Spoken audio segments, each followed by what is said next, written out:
They will eat just about anything that they can get their mouths on. Those 4 sets of jaws are extraordinarily sharp. Does the isopod have a taste for human flesh? Let's give it a quick try. I can feel it poking around. Oh, its claws are digging in.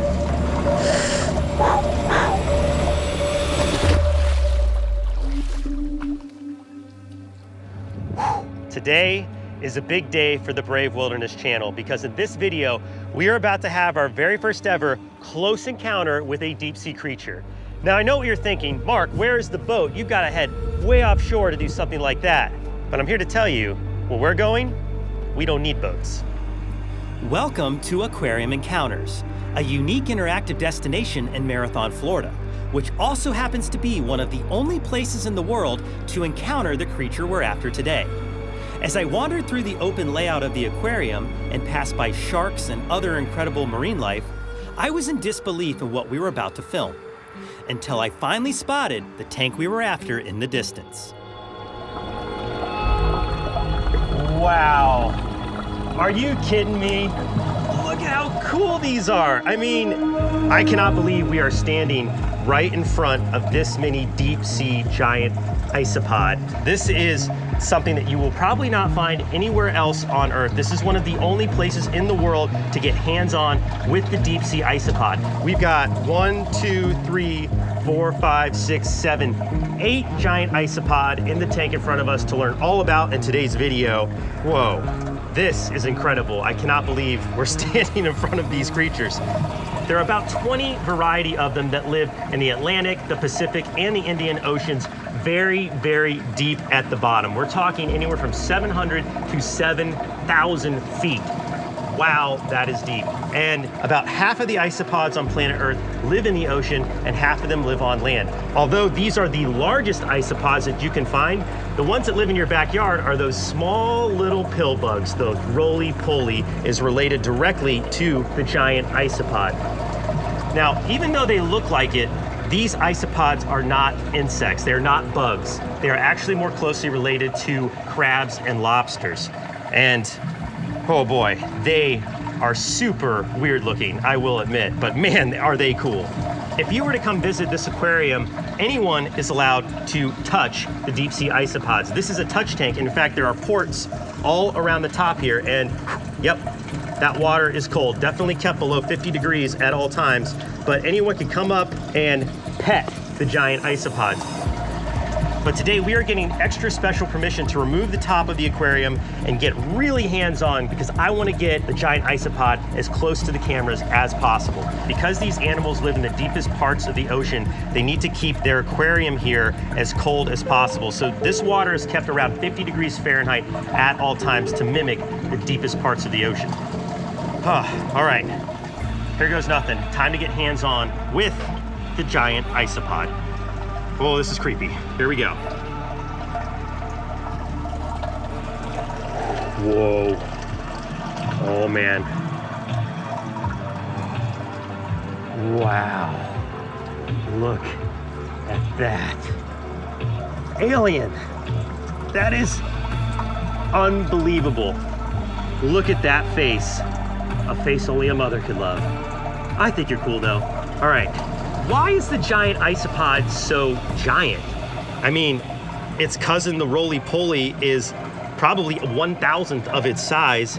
Well, the most well-accepted theory is deep sea gigantism, which is found in a variety of animals, most notably in the squid species. Of course, you probably heard of the giant squid or the colossal squid that are huge. Same goes with the giant isopod, much, much larger than any of its terrestrial or shallower relatives. Now, there are around 20 species of large isopods that live in the deep sea, but this one is the biggest. And there are 2 size ranges. There's giants and super giants. A giant isopod will be anywhere from 3 to 6 inches, and a super giant, like this one, can be up to 2 feet in length. And I would say the one in front of us here is approaching maximum size.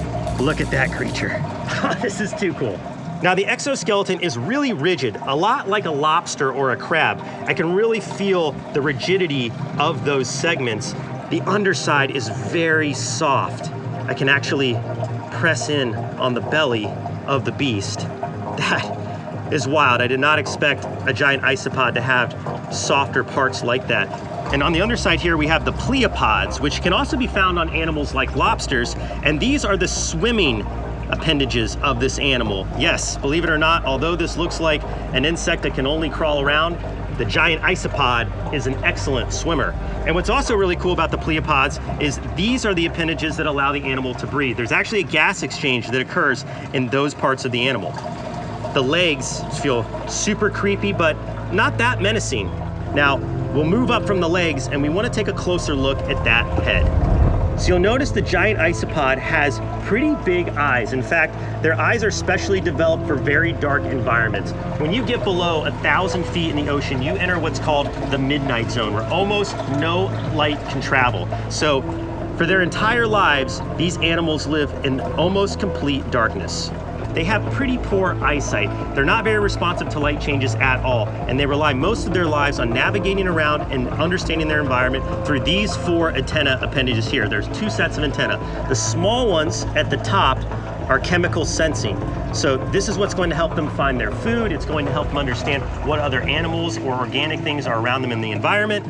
And then you have the feelers, the 2 longer antennae underneath. And these 2 antennae are used to feel their way around their environment, which is completely dark. I'm having a fairly hard time hanging on to it. It's definitely trying to get back down to the bottom of the tank. Its legs are equipped with these grappling hooks. It's almost like a claw, like a lobster claw. In fact, yeah, look at that. It's got my finger in its front claws there, and they can actually squeeze down and can grapple on. And what they use those claws for are breaking apart their prey and forcing the food to the mouth. Yes, it looks strange, and I can tell you its diet is even stranger. These are carnivorous creatures of the deep sea, and they will eat just about anything that they can get their mouths on. I'm talking deceased fish, I'm talking whales. Researchers have even fed alligators to these animals to see if they would eat something that's not native to their environment. And yes, they absolutely will. And because of their appetite for all things deceased, you're probably asking yourself, what would happen if a human ended up down there at the bottom of the sea? Yes, as morbid as it sounds, if a human ends up in their environment, it's on the menu too. Now I want to find something out. You know, obviously, I've been keeping my fingers and hands away from those mouth parts all video long, but now it's time to find out, does the isopod have a taste for human flesh? Should we find out? Let's give it a quick try. You guys ready for this? That water is cold, and I know those mouth parts, those 4 sets of jaws, are extraordinarily sharp. Ooh, this is creepy. So I'm gonna put the mouth right on my arm and see what happens. Ready? 1, 2, 3. You see it? I can feel it poking around. It's trying to figure out what's going on. Oh, its claws are digging in. That water. So cool.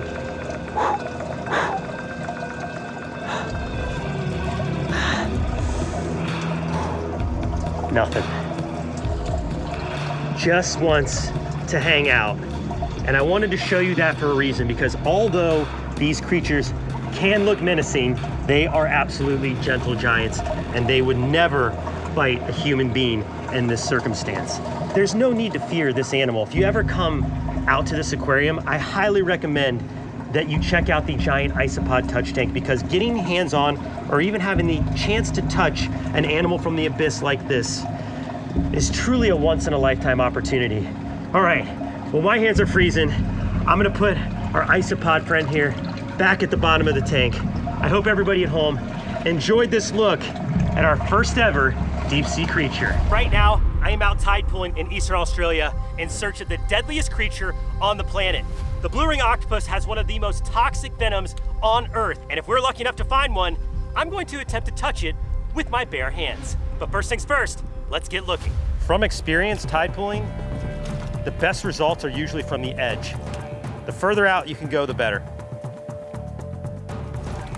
An octopus can change the texture of its skin, and it would just look like any of these. Now, I've struck out on all 3 previous occasions trying to locate a blue ring octopus. I'm hoping 4th time's a charm. The difference this time is I'm searching with my good friend Miller Wilson, who has seen blue rings in these tide pools before. It's very hard to pick a octopus that's a master of camouflage out from this environment. It's about to be low tide, and this is probably one of the most dangerous tide pools that I have ever searched. So wearing some nice protective shoes, gloves. I don't really want to handle the octopus, but the gloves should protect me just in case.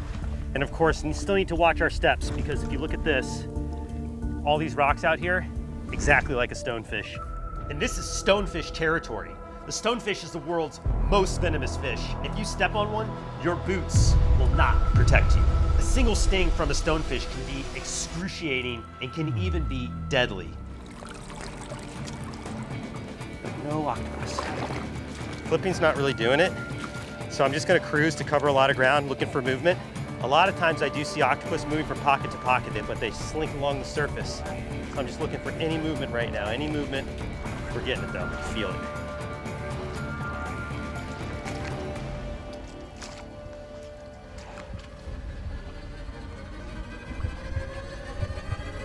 Oh my God, I got an octopus. I got a blue ring, guys.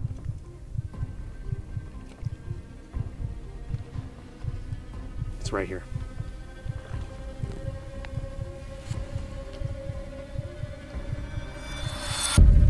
There it is. I missed it. It's right in here. It's right here. How could I miss that? That was it.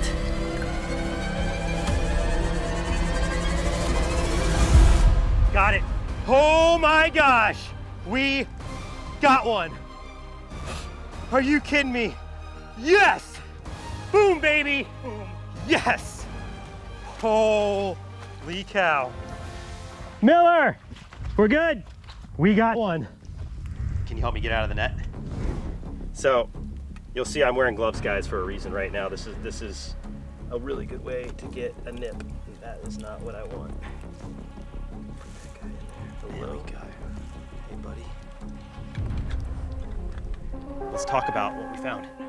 Right there in my hand is the most dangerous animal on the planet, at least when it comes to venom. Nothing in the animal kingdom is more toxic than this tiny little octopus. And yes, I am nervous about it, but before the end of this video, I will officially touch with my bare hand the most dangerous and toxic creature on Earth. There are actually 4 described varieties of blue ring octopus.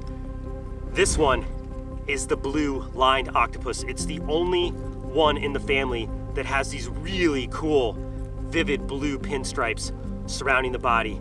It's almost like blue tiger stripes. So if this animal is at all threatened, here, I want to show you what it does. See that? Look at those rings go. Is that cool or what? Oh, okay. Stay down, stay down. If the octopus is at all agitated, not only does it flare up the rings on its arms, but those lines on its body glow. Back up, I'm toxic. That's your aposematic warning. And if you don't listen to me, I'm gonna give you a nip. And they show these vivid display warnings, not only for predators, but they also do it while they're hunting. They will do it to confuse or startle their would-be prey. This is what our octopus friend here is out hunting. This is a type of shore crab, but this would be the perfect food for the octopus. All right, we're gonna let this crab go. A single bite from this octopus could kill over 20 human beings. Needless to say, if I get nipped by this creature, that'll be the last nip I ever take. Now, these octopus are nocturnal, and they are masters of camouflage. Its normal color pattern perfectly blends in to this silty environment. They have 3 hearts that pump blue blood. They also have 9 brains. 1 central brain to run the entire nervous system, but then at the base of each arm, they have another brain. And you can see there, that little beak holds 2 venom sacs. And it's actually a toxin that it doesn't even produce itself, that it actually picks up through bacteria that it finds in the environment, through other organisms in this tide pool, and it collects this bacteria in its salival glands, and when it uses its beak to bite into its prey or a predator for escape, it will actually inject saliva into the wound.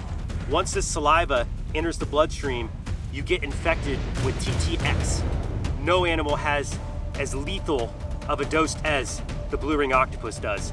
If you get even a micro amount of TTX in your bloodstream, all you can do is be put on life support and hope that eventually your body works through the toxin on its own. And here's the worst part about it. While you might be in complete paralysis, you are lucid.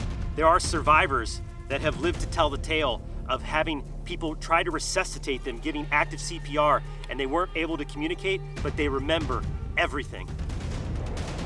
And a lot of people get bitten by these octopus because of mistaken identity. You'll come out to a local beach in Tideful. Guys, turn your cameras right now. This is an active beach. People take their dogs and kids and play on this beach, and these animals live all along the coastline. Now, that's not to scare you. Obviously, we're out here actively looking for them. They're hard to find, but people do unfortunately come into contact with these octopus, and they will pick them up, play with them, and in that process, take a bite, which is completely painless, by the way. Initial symptoms are going to be things like tingling, difficulty breathing, difficulty thinking, loss of your motor skills, wobbly walking. If you think you are ever bitten by a blue ring octopus and you start to have symptoms, you have to be rushed to the hospital as fast as you can. We're talking like life flight situation, because you only have a matter of minutes before your whole nervous system starts to shut down and you're no longer able to breathe. Whew. And saying all that while holding the octopus in your hand, it's hard to remember the last time I was this nervous in the presence of an animal. All right, the time has come for something that I've thought a lot about. Because I know the only way that this octopus has the ability to envenomate you is a bite with its beak, I'm going to attempt to touch with my bare hand the most lethal, toxic animal on the planet. In order to do that, I'm gonna just dump out this water. Look at that. The octopus is trying to mimic the color of the cube. Rest assured, this is just a camouflage tactic. They are masters at this. That octopus is still very much able to pounce and bite. They can spend extended periods out of water. All right, so just so you guys know, if this blue ring does snare me, we're going to the hospital on 3. 1, 2, 3.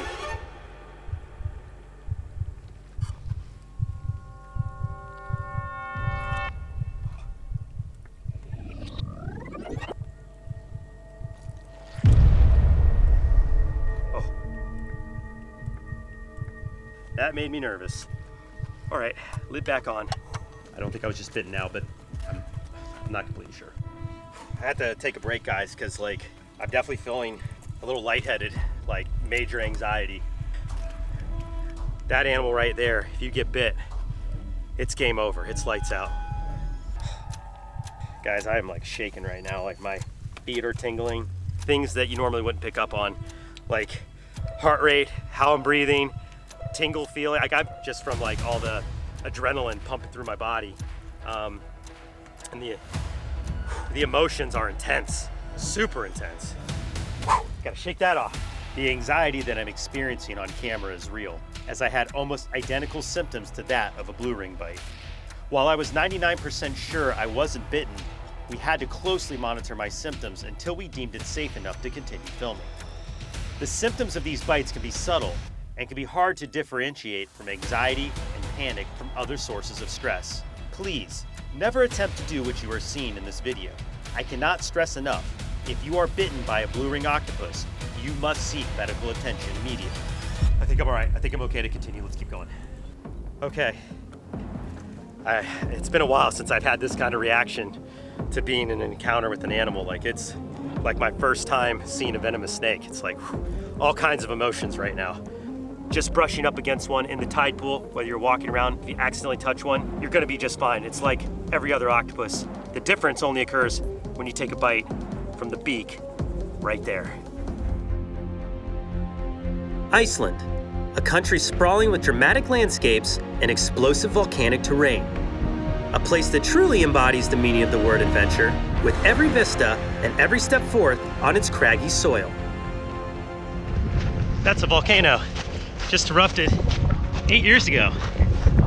For me, this would be my first visit to the Nordic island nation that is far more green than its northern neighbor of Greenland. However, this would be no traditional adventure. It was a solo mission. My goal? To scout future expeditions and adventures for Coyote and the crew, a mission I have led myself many times in the past. Remember those dinosaur footprints? Yep, I found those months earlier on a scouting expedition in southern Utah. But now, because of advancements in camera technology, I can take you with me on these exciting and often unexpected adventures. Here we go. Time to go snorkeling in freezing water. Let's do this. While on my Icelandic journey, I explored places like the Valley of Thor, rode Icelandic horses, and even got to visit a world-famous spa, the Blue Lagoon. I still don't know what that is on my face, but hey, everyone was doing it, so why not? Anyways, there's one particular adventure on this expedition that I simply couldn't wait to show you. That being my journey into the icy waters of the Silfra Fissure. The fissure itself is a byproduct of the North American and Eurasian tectonic plates drifting apart, leaving in their wake multiple rifts that fill with some of the purest water on the planet. All right guys, we're about to go snorkeling in the Silfra Fissure, some of the clearest water visibility in all of the world, and actually one of the only places that you can dive between two continents. Literally, we are standing in the fissure that separates Eurasia and North America right now, and we're gonna go diving in a natural spring. So it's very cold. We definitely don't want water getting inside our suits because it's around 2 degrees Celsius, just above freezing, but it's gonna be pretty awesome. We're about to go get our snorkel gear together and get in, so let's go.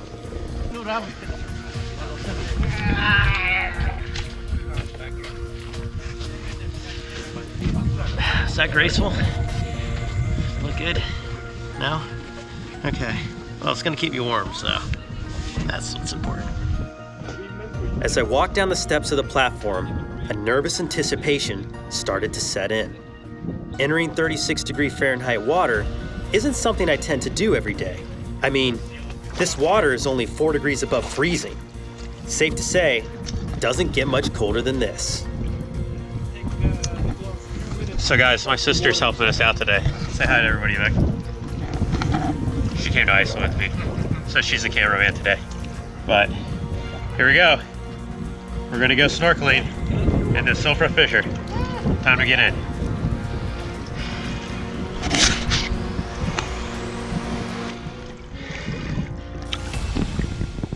As I plunged into the water, my face was instantly met with a stinging sensation. The shock distracted me, but then suddenly, an explosion of color. This landscape was absolutely surreal.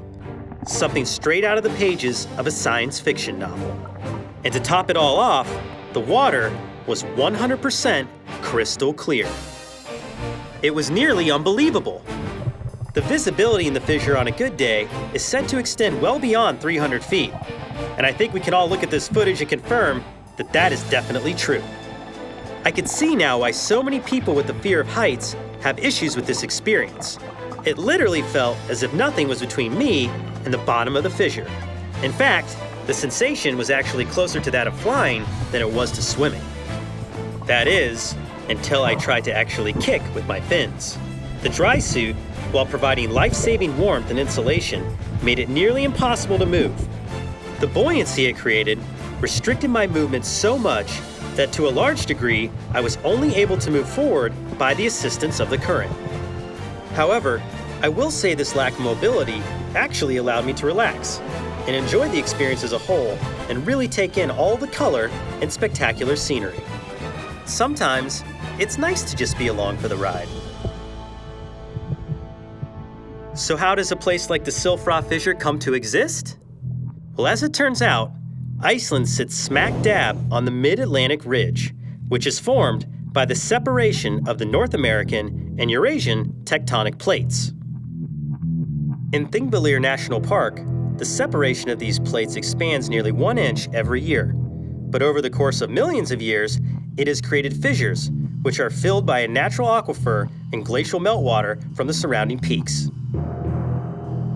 This water moves slowly, very slowly.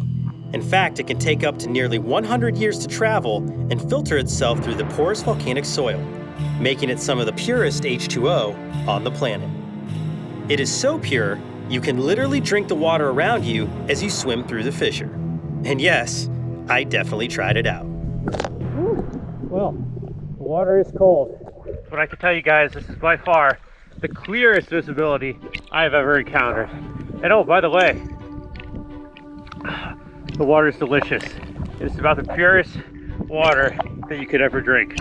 So it is one of those scenarios where you can't drink the water. It's pretty awesome. Iceland. While it is delicious, it is actually the purity and frigid temperature of the water that helps to create the vivid colors in the landscape of this environment. As I continued to drift along, I couldn't help but dream of coming back to dive this location with the team. My imagination was literally running wild, trying to picture what the scene must be like from the bottom of the fissure. And I was also beginning to wonder, what else might live down there? Is there something down there besides algae and troll grass? But just as I started to consider the idea of taking a free dive to find out, I noticed the battery on my GoPro, which was full 20 minutes prior, was now at only 1%. Woo! Wow guys, the water is so cold that it's literally draining the life out of this GoPro. But before it dies, I just want to say that getting to snorkel the Silfra fissure here in Iceland has to be one of the coolest experiences I've ever done. I'm Mark Vince, be brave, stay wild. We'll see you on the next location. Whew, this water's cold.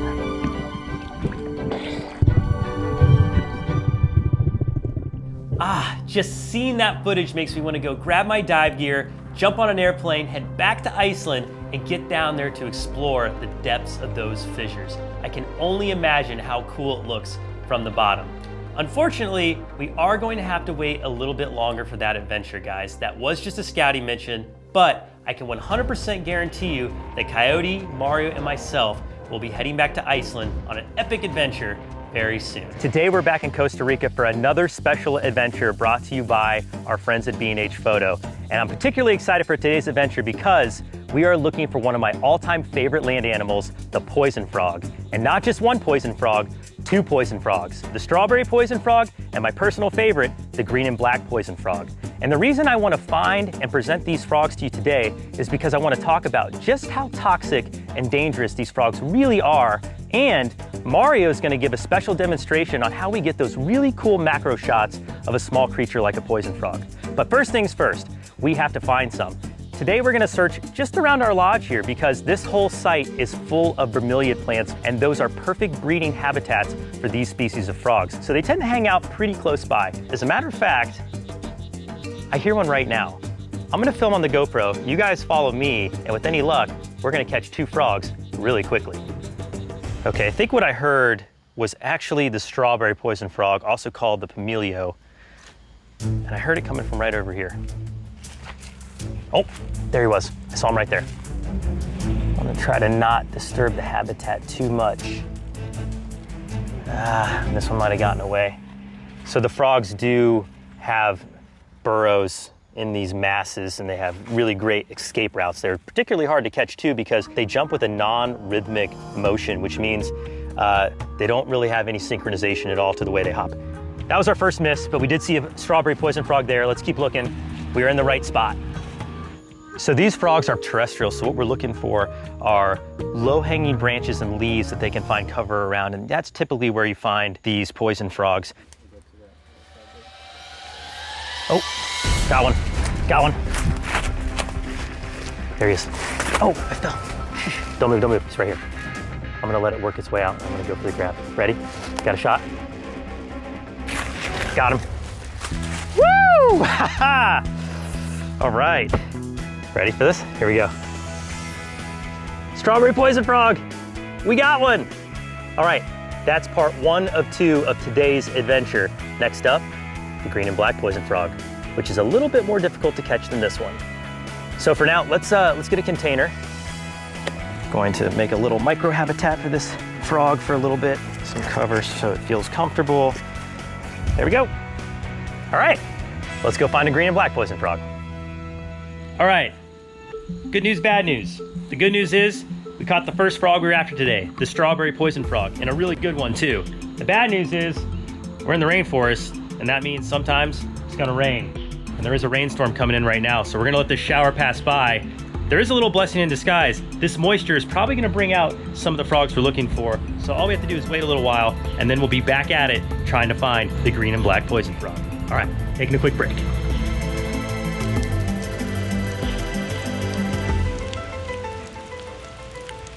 So the rainstorm has passed by, which is good news. Also good news because all of a sudden the rainforest has come to life. We're hearing tons of frogs calling right now. Can you hear that? I can hear about 6 or 7 different species distinctly right now that I wasn't hearing before. So this is a really good sign that we may come across that green and black poison frog a little sooner than we thought.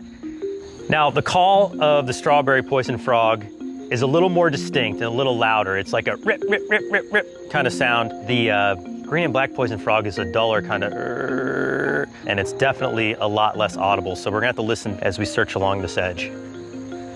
So unlike the strawberry poison frog, which I was able to sneak right up on and catch, the green and black poison frog is definitely more elusive and shy. So I'm gonna have to be looking a lot further ahead than the other species. I've actually never caught a green and black poison frog myself. So this is a pretty special day for me. This is my absolute favorite species of poison frog. I've been obsessed with these creatures since I was in 3rd grade. And this is really a dream come true to be out here today in Costa Rica, finally getting hands-on with one of my favorite animals, if I'm lucky. Okay, nothing here. Let's keep moving this way. Wait a second. I heard one. It's gone. So faint, I heard it for just a second. Let's move over this way. There's one. Where? Big one, right there. It's a Right big here? one. Yep. Oh, I see it. I see it. I see it. I see it. Got him. Ha ha!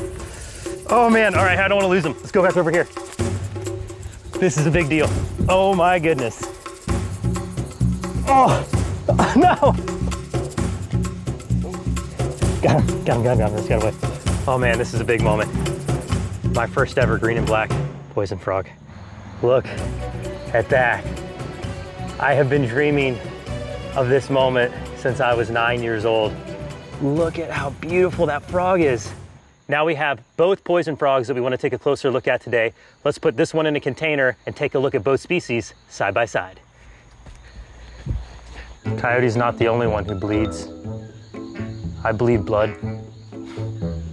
That whole bush that I just caught the poison frog in was full of spotty plants.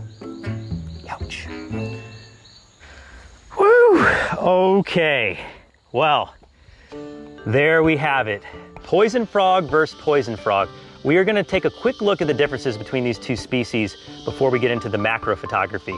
So first things first, it's pretty obvious that we have a size difference here. The strawberry poison frog is more often than not a lot smaller than the green and black poison frog. We can also notice they have very distinct coloration differences. And I have to say, look at how beautiful these two poison frogs are. They truly are the jewels of the rainforest. Now, they don't just look this way to impress us. There's actually a reason why these frogs display the colorations that they do. This is what's called aposematic coloration, which is a warning sign to predators that says, don't eat me, because if you do, you're gonna eat a whole mouthful of toxins that I have in my skin. Now, we're gonna get to how toxic these two creatures are in just a minute, but before we do, let's talk about a couple other differences in behavior. So they parent in very different ways. The strawberry poison frog, which genus is Ophaga, which means egg eater, actually takes their tadpoles once they're hatched out of the egg, deposit them in a small reservoir of water. This can be in a bromeliad plant, this can be in an empty coconut husk, this can be in a hollowed out log. And once the tadpoles are in there, the female will go and deposit unfertilized eggs to feed their offspring. And this is the primary food source for these tadpoles until they reach maturity and become frogs. With the green and black poison frog, their parenting is a little bit different. The male will actually carry the tadpoles on its back to a water reservoir like a bromeliad or a hollowed out log, and they will deposit the tadpoles at different times. Now, because of this, the tadpoles have different stages of maturity, and while they are good parents, they're not the greatest brothers and sisters because these tadpoles unfortunately often cannibalize each other for resources because unlike the strawberry poison frog, which feeds on eggs from its parents, the green and black poison frog is completely reliant on its surroundings. So it's gonna eat other insect larvae, algae, and mites that might crawl around the surface. Time to answer the question you've all been waiting for. Let's talk about the toxicity of these two poison frogs. Which one is more toxic? The short answer is, it's pretty hard to tell. But for human beings, both of these species are considered, get this, non-threatening. And that's exactly why I'm able to hold both of these and present them for you here today. All I need to do after this presentation is wash my hands with soap and water, and I'm going to be just fine. Now, that being said, there are varieties of poison frogs in South America that are potentially dangerous and even deadly to human beings. And we're actually going to be going on a trip to Colombia later this year to try to find some of those. So while neither of these frogs are potentially threatening to human beings, they are both very toxic for their would-be predators. So I think we've taken a pretty good look at both of these little gems of the rainforest. And now it's time for Mario to step in and show us some of the cool tricks of the trade and how we get those awesome macro shots with some of our specialty lenses. Mario, you ready to step in? All right, let's do it. Okay, cool. Okay, so we had to make a quick move there because the sun started to come out. And believe it or not, despite being toxic, these frogs are actually very, very fragile. So for the well-being of the frog, we wanted to move to the shade. And that being said, Mario, how do we get these macro shots? We're gonna be using this setup right here, which is the new Canon EOS R and our favorite lens, the macro 100mm Canon L series. So in order to get these really tight shots, a few things have to be in our favor: light and stability. So we like to use a nice sturdy tripod in order to get the stability we need in low light conditions. One of the reasons why we really love this 100mm macro lens is because of its amazing image stabilization. A lot of times we may not have the most heavy duty tripod and we have to use lightweight gear. So that extra image stabilization is critical. So I'm gonna start recording. We've got this dual pixel autofocus, which means any little movement will actually be tracked. Now, unfortunately, there is some movement in just holding this animal. It is very hard to keep still. But as you can see, we're already achieving that really fine detail that macro photography actually will allow. So how am I doing? Am I staying steady enough for you? You're pretty steady, but I think we are done with this guy. Okay. Let's go ahead and move on to the green and black. Okay, cool. Now time for the all-star, my personal favorite, the green and black poison frog. Man, 9-year-old Mark would be very, very pleased with how today's going. In the world of macro, we went from the little strawberry dart frog to this one. This is bigger. So now I have to actually adjust a little bit, at least for the distance. We want to get kind of its entire body in frame. That blue shirt with this contrast of the green and black looks really nice. Thank you, Mario. I'll take that as a compliment. It's amazing you could actually see its respiration. Beautiful. So macro photography is definitely a team effort, especially in a situation like this where you have one person holding a specimen and one person getting the video. Great thing about these cameras, of course, is you could also get your still images from them. Okay, got both frogs back in hand. Mario, you ready to get the thumbnail? Yeah. And since this episode is a comparison of two of our favorite species of poison frog, we're gonna do a head-to-head comparison for the thumbnail. Let's get a green background. Man, what an awesome day. Catching a strawberry poison frog is always a great day, but I have to say for myself, finding and catching my very first green and black poison frog was truly a special moment. So thank you for being here, Mario. That was Congratulations. Awesome. Thank you. And I do want to say a special thank you to B&H Photo for sponsoring this adventure. And here's some good news. They put together some awesome gear and deal packages just for our audience. So if you go to www.bhphoto.com/brave right now, you can take advantage of those deal offerings and get outside and make videos like we do. Yeah, and don't forget, subscribe and hit the notification bell so you can join us on our next adventure. All right, starting to rain. Better wrap it up. Let's get out of here. Yeah. I'm Mario Aldecoa. I'm Mark Vins. Be brave. Stay wild. We'll see you on the next adventure. All right, let's let him go. Thanks for hanging out. All right, see you later. And I'm about to take a sting from the most aggressive ant on the planet. This nest here in front of me is home to the Australian Bulldog Ant that can both bite and sting, and I'm about to find out just how much damage it can do. I'm going to attempt to use this little stick to try to get a Bulldog Ant for our sting test. All right, got our forceps, small container. Now we just need the bulldog ant itself. I'm going to lightly disturb the entryway. Oh, here we go, got him already. That makes me nervous. The ants are starting to swarm. You see how big they are? This is like a volcano of ants. Oh gosh, almost got me. They're getting on me. All right, I'm gonna have to get our ant fast. Here we go. I got it. Yes. Oh man. Oh. There we go. We've got one. That is a really good sized bulldog ant. Starting to swarm a little too much to hang out here. Let's go reposition away from the nest so we can get a closer look at one of the scariest ants in the world. Australians fear these massive ants because they attack in swarms and without warning. If you accidentally disturb them, you can be covered in just a matter of seconds. Bulldog ants can be found all over Australia and often build nests in people's yards and local parks, which is exactly where we discovered these ants. This particular species is one of the largest, growing to over 1 inch in length.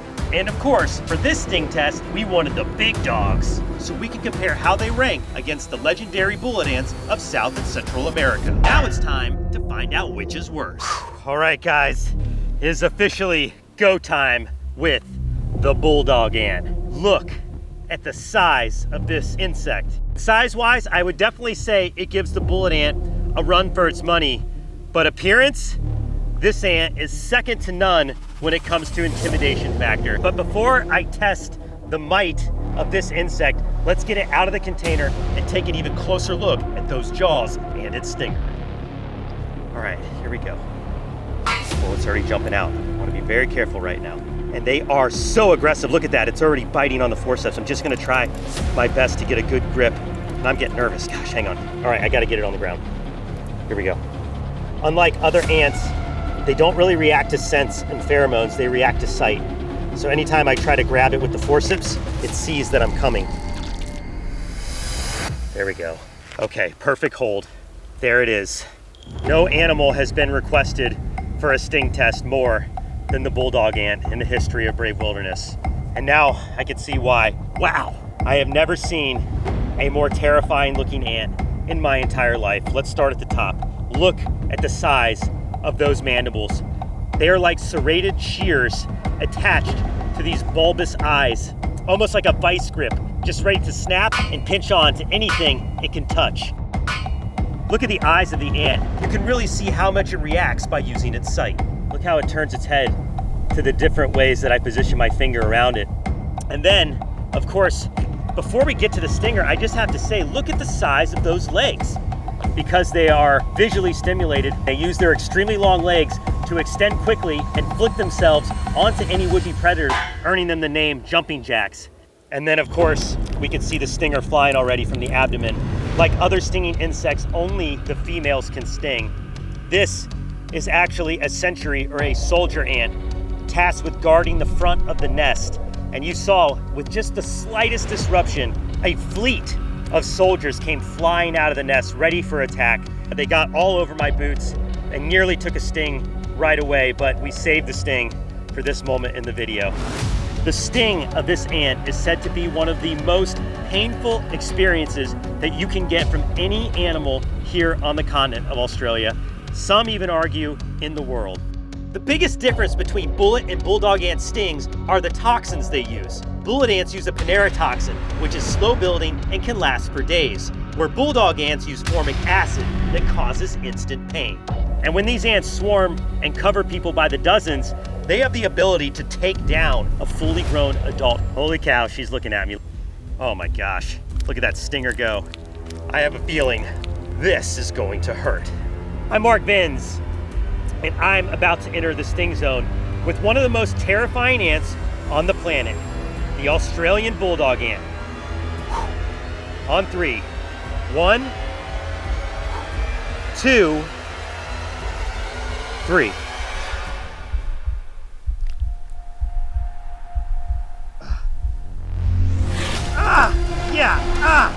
Oh God, you see the stinger going in?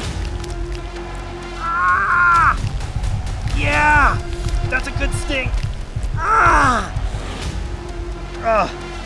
Yeah. Oh! Ah, it's really got its stinger in me. Ah, look at it, stinger's in. Ah! Ah! All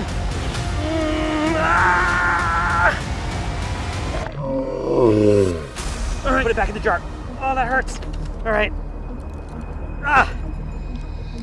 Oh my gosh. Woo! Oh my goodness. Yeah, that burns. That is a super intense sting. Oh my gosh. Okay, hang on. Let me compose myself. Oh man, that was like instant fire underneath my skin. So much more like potent than the bullet ant. But I can tell you this, the bite was really nothing. Didn't really get a good grip on with those jaws, but it certainly got its stinger stuck in my arm, and it getting a little dry now. Hang on, my adrenaline's kicking in. You okay, Mark? Yeah, I'm all right, I think. All right. Geez, it's also hot out all of a sudden.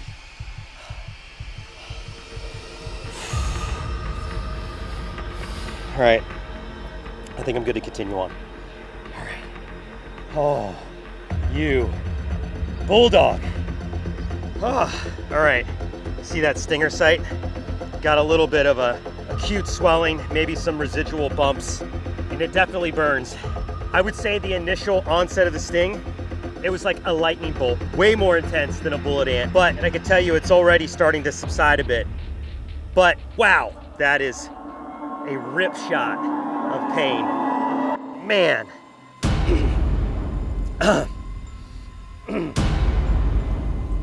Really getting dry mouth, guys. The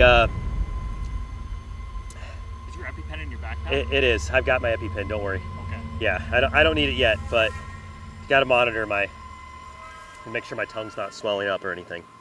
But holy cow, that sting is like a hammer. It's like somebody literally just took a hammer and went wham! Instantaneous pain.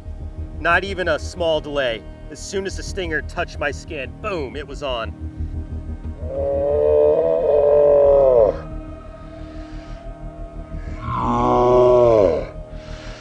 Oh, I hope you enjoyed that one, because I don't think I want to go arm to stinger again with that intimidating little ant. Now, I am not out of the woods by any means. I'm gonna continue to monitor this sting over the next 2 days. I can tell you this, a single sting from a bulldog ant so far does not compete with the bullet ant. Unlike the bullet ant that just started to build and build and build, I'm starting to really get past that initial wave of pain. And now I'm just really more dealing with the after effects of adrenaline. Starting to get that like queasy stomach, cold sweat, and just simple nausea that I usually get after taking a sting. But a swarm of bulldog ants, I would estimate, could take even the most pain-tolerant person to their knees. All right, I think I'm gonna need some ice. Ugh. Sure enough, things got a lot worse. Just hours later, the redness and inflammation flared up and were joined by an intense itching that lasted for several days. Compared to other stings I've taken, this one was a sleeper that turned into a monster. Bulldog ant stings are known for their instant pain, so I was shocked when I was hit with these delayed reactions. While I did not experience the 24 hours of deep bone break pain that the bullet ant gave me, oh, that hurts.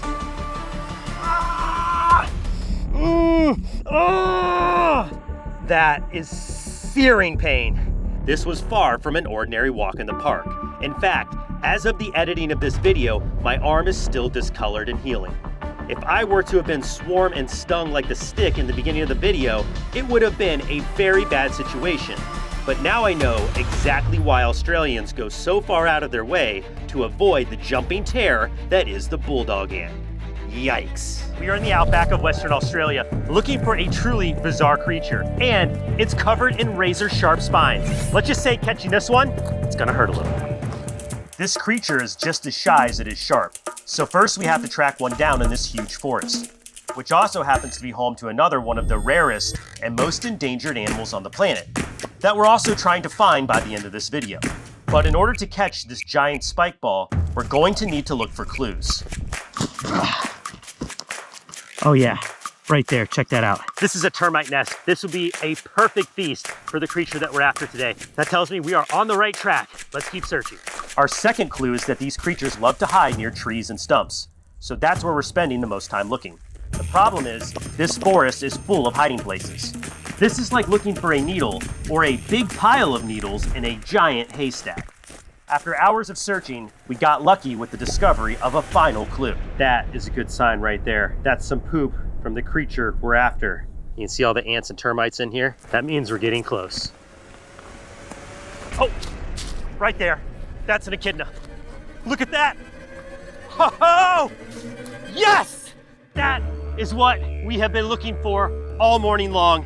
That is Australia's spikiest creature, the echidna. And it is, yeah, wow, that is sharp. Okay, the echidna from the top is a tank riddled with spikes and a super tough skin. But underneath the echidna is a soft belly. And I'm gonna try to work my hand underneath this animal so I can present it to you. This is probably going to be a challenge. Let's see if I can get my hand underneath. Ready? Come here, buddy. It's okay. And he's just wriggling in there. Ah! Oh, he's spiky. Ah, he's getting me. Now, unlike a porcupine, their spines can't release, but they are super sharp nonetheless. Ow! Okay. Okay, he's really wedged in there, guys. This is gonna be tough. Ah! Yeah, I'm getting nailed. All right, I'm gonna have to use some gloves here. There's no way I'm gonna be able to pry out this echidna. It is basically puffing up its body, using its spikes to wedge itself into this stump of the tree. All right, here we go. Luckily, I always carry a good pair of gloves with me on every adventure. There we go. I wanna get to the underside of the echidna that is much softer, and that should allow me to hold it for the scene. But I'm gonna have to do this really carefully. I'm trying to like work under all of the different spines. There we go. Okay, now these spines are nothing more than modified hairs, so this isn't hurting the echidna at all. It's only hurting me. Ah! Oh, you're sharp. Ow! Poked right through the glove. Okay, I got the underside. Got the other side. This is good. Okay. I think I feel his foot. Ow! Oh gosh, you are really. Ah! Getting spined so bad. Okay. All right, I'm underneath him. I'm underneath him. This is good. The underbelly is so much easier to contend with. All right, right. Got him. Got him. I've got the echidna. We got one, guys. That is the echidna. Hello. All right, let's go this way. I see an opening over here. This will be perfect. So I think for the echidna to be most comfortable, it's gonna mean a little discomfort for me. I'm gonna attempt to take my gloves off to do this scene, not only in hopes that the echidna will be more comfortable and will show us that beak, but also as to show everyone why you should never pick up an echidna. Oh boy. Hello. This animal likes to hide by wedging against the nearest object. In this case, it's my foot. Gotta get to the soft belly part. Oh, so sharp. Come here. Come here. Every time I try to pick him up, his spikes break under the skin of my fingernails. Come on, come on, come on, Knuckles. Anybody who is a fan of the Sonic the Hedgehog video game definitely knows Knuckles the Echidna. And you are tough as nails, Knuckles. Yeah! Hey buddy, I'm gonna put you on my knee, if that's okay. It's going through my pants. Knuckles! Oh my gosh, it's so sharp. Okay, hi. You are the spikiest creature I have ever held with my bare hands. Oh my goodness. Okay. This animal from the top side is almost bulletproof from any predator. Not only does it have these sharp spines, but the top hide is very tough. Now, on the underside of the echidna, there's very soft underbelly along with its face. Hopefully, this echidna will get comfortable enough with me today to show its little face because it is super adorable. I'm trying to make it as comfortable as I can. As discomforting as it is for me, I want to show you that adorable little beak. The face of the echidna. Come on, buddy. I'm just gonna hold it here and try to be silent. Try to be silent! Oh my gosh. He's poking his nose at me. Come on. Come on, say hi.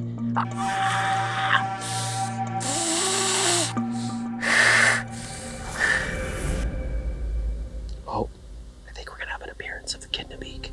Hi. Hello. Come say hi.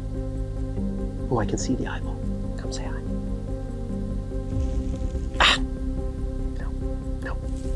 Nope, that's a nope. Door slammed. There we go. Give it a shot. Show us your cute little mug. Try to be quiet. Fight through the pain. Because I want you to see the face of the echidna. Come out, show us. Show us the face.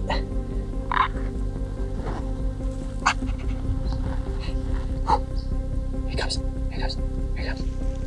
Can you see it?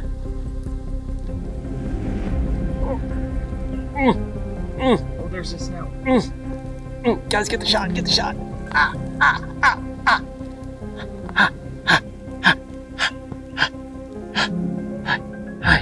Hi. How are you? I'm not doing good. I hope you're doing well, though. All right, guys. That is the beak of the echidna. And it has been very painful to get on camera. You little spike ball.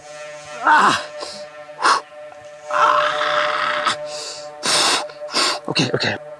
So you can see the boogery nose there. These animals just recently were discovered to be able to regulate their body heat by blowing snot bubbles on their nose. Oh man. Okay. Just gotta work through the pain a little bit.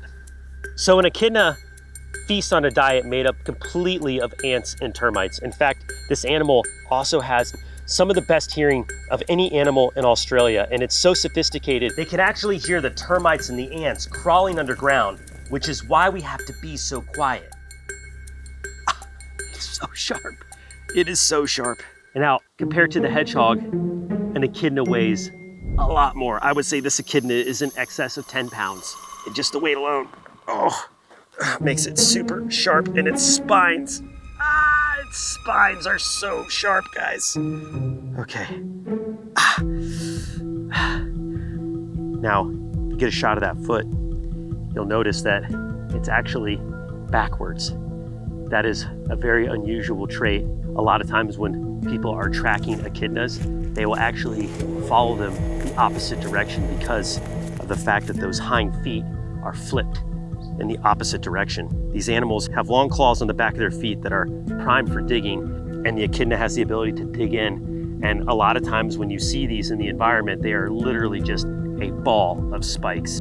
In fact, the only predator that really targets the echidna here in Australia is the feral invasive fox. They'll actually pee on the back of these animals and get them to flip over to expose that soft underbelly. From the top, the echidna is almost bulletproof. From underneath, they're a little teddy bear. And that's why it curls up into a ball, just like this. All right. Look at that face. Ow, you hurt me. You hurt me so. Okay, put him down. Definitely drew some blood. That is like wildlife acupuncture. I do not recommend it. It's time to put our echidna back where we found it. And honestly, I'm not sure who's happier about this, me or the echidna. My hands are on fire right now. Ouch. With the echidna safely back in its tree and my hands throbbing in pain, it's now time to track down one of the rarest animals on the planet, the numbat, one of the last living relatives of the now extinct Tasmanian tiger. Most of the remaining numbats in the world live in Gyiandra National Park, but Gyiandra is completely surrounded by farmland, trapping the numbats inside. This forest is really the last place we can find them. Spotting one is going to be really challenging because they blend into the landscape perfectly. Luckily, just like the echidna, numbats feed on termites, so we know we're on the right trail. We searched the forest really hard for over 6 hours without a sign of anything. It was a ghost town, but just when I was thinking about giving up for the day, I noticed something furry running through the bushes. Oh my gosh, that's him. Oh my God. There he is. Found one. I got him. I'm filming a numbat. He's looking right at me. I can't believe it. Wow. This is one of the last numbats on the planet. Numbats are a critically endangered species with less than 1,000 left in the wild. Places like GIANT National Park in Australia are so important in protecting species like this from going extinct. And that's why it's important that this forest remains standing. This has to be one of the rarest animals I've ever filmed. What's he doing now? What's he doing? No. Is he trying to crawl inside? No way. Never gonna fit. Ha! Look at his little legs go. He can barely fit. Is he gonna make it? Oh! And there he goes. Our search for the lost city of manatees began at dawn, and the thick fog lifting off the water was the perfect backdrop as we ventured further into the realm of these mysterious creatures. Manatee have been tied to ocean folklore for centuries and are rumored to have been the source of many sea monster and mermaid sightings. As I paddled forward, I could hear strange breaths and tail slaps just out of sight. The light breaking through the mist danced across the water and played tricks on my eyes. And even I admit, my imagination created images of giant creatures lurking below. All right, the sun is rising, the fog is subsiding. On this trip, we're going somewhere new. We're going right to the source of the spring water. And with any luck, the manatees will accept us and come in for their close-up. As with any aquatic adventure, the moment you plunge beneath the surface is the instant you realize you are now entering a completely different world. As my eyes adjusted and I began to slowly swim forward, I noticed a shadowy figure approaching from the left. My curiosity propelled me, but just when I thought I was getting closer, it vanished, like a ghost.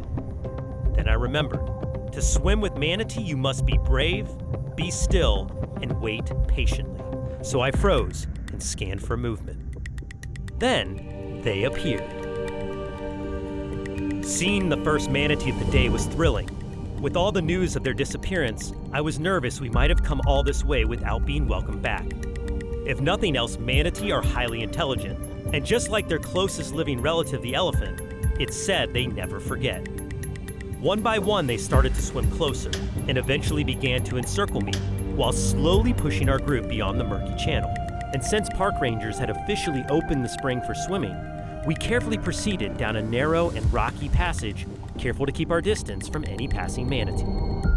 There was a swift current we all swam against, but I was sure this is where they must have come from. The murky water eventually gave way to a crystal clear expanse, and it became obvious. I had found a manatee paradise.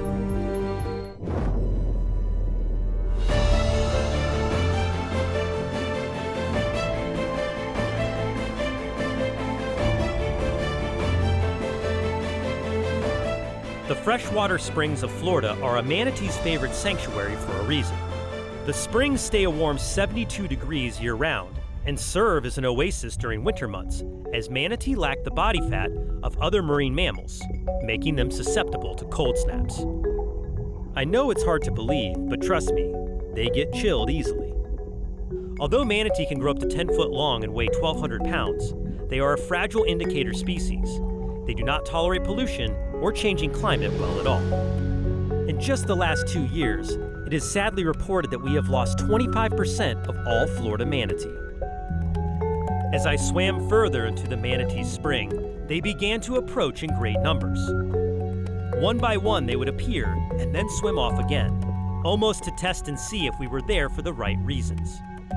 When you're in the water with them, there are ground rules, including respecting restricted areas, no feeding, and the biggest of all, which is no grabbing or chasing a manatee.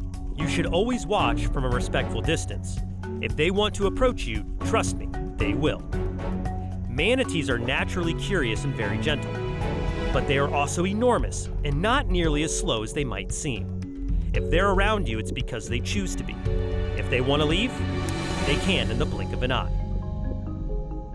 Manatees are very social creatures, and when they want to make contact, it's abundantly clear they're choosing you. Almost like a friendly golden retriever, they will nudge you and extend their flipper to connect with their new human friend. This typically lasts for only a moment or two, then they're off again. However, what you're about to see is the most amazing manatee encounter I have ever experienced.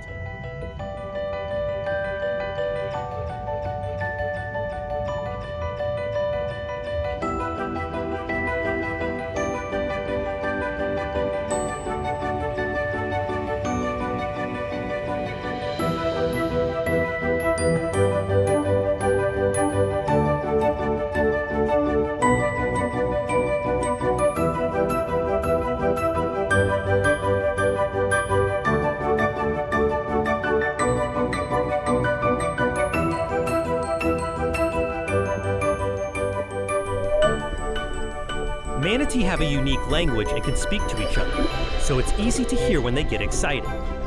I don't know what this one was saying to the rest, but whatever it was certainly had them more curious. So much so, I was essentially swarmed.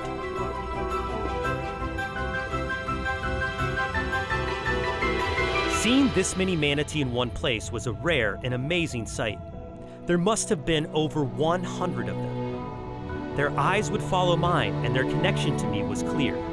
Every time one would leave, another would approach looking for the same attention. And it was easy to get lost in the awe of their playful behavior.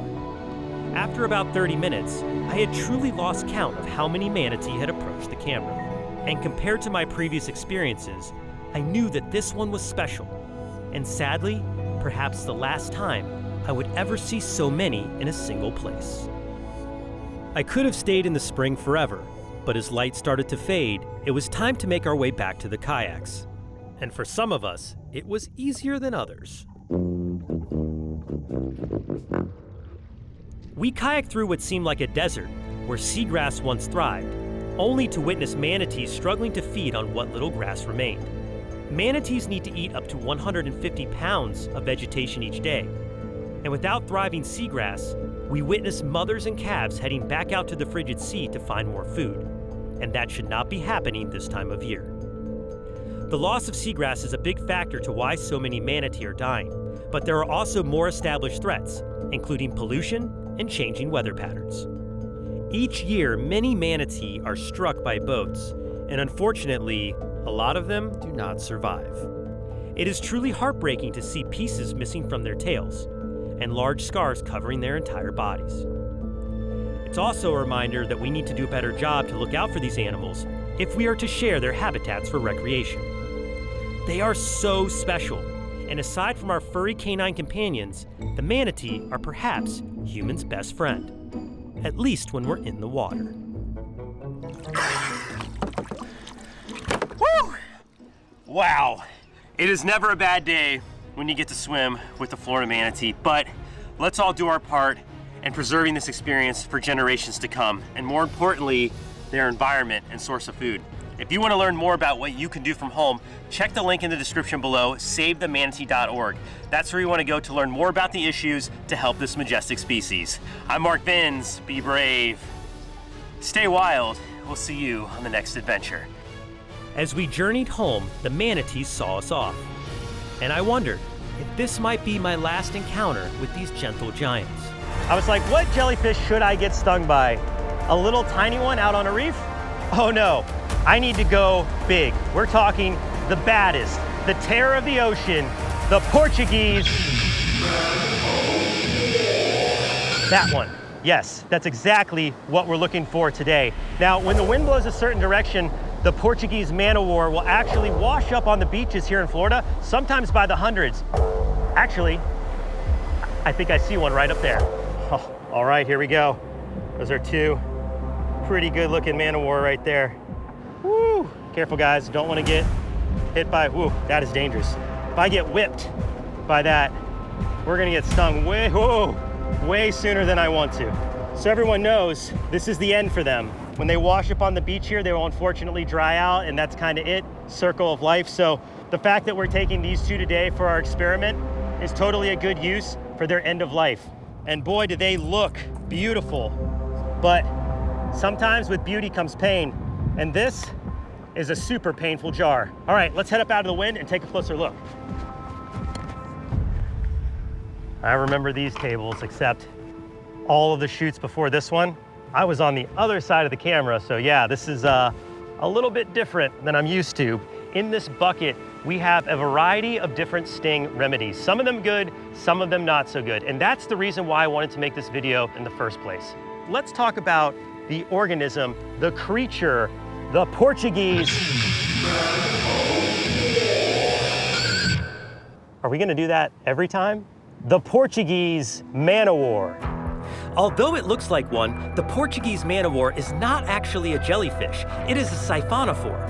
Unlike a jellyfish, which can survive on their own, siphonophores are a group of colonized organisms made up of cloned cells. Each group are responsible for specific tasks to keep the Man O War alive. Some cells form the float, which suspend the organism on the water's surface and create a sail to move with the wind.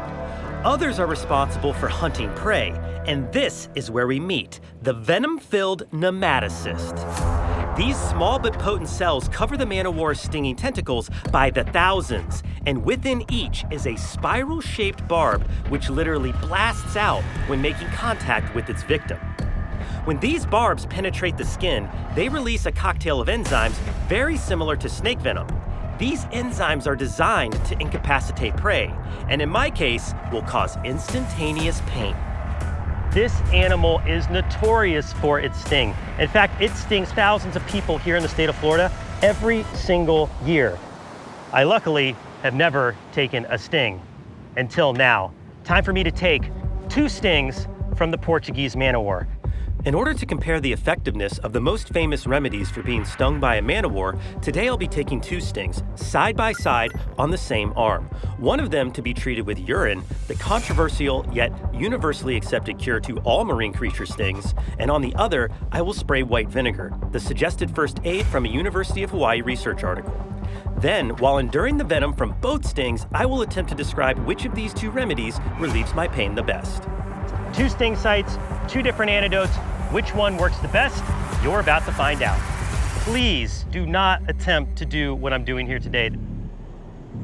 Oh gosh, I'm so nervous I can't even get a hold of it. Okay guys, I think I got it. You ready? Ready. Okay, here we go. About to take, oh God, that looks horrible. Whew, man, I'm getting nervous. Here we go. About to take 2 stings from the Portuguese Man O War. You guys get your shots ready because this is only gonna happen one time. Terror of the ocean, here we go. 1, 2, 3. Ah, yep, it's getting me.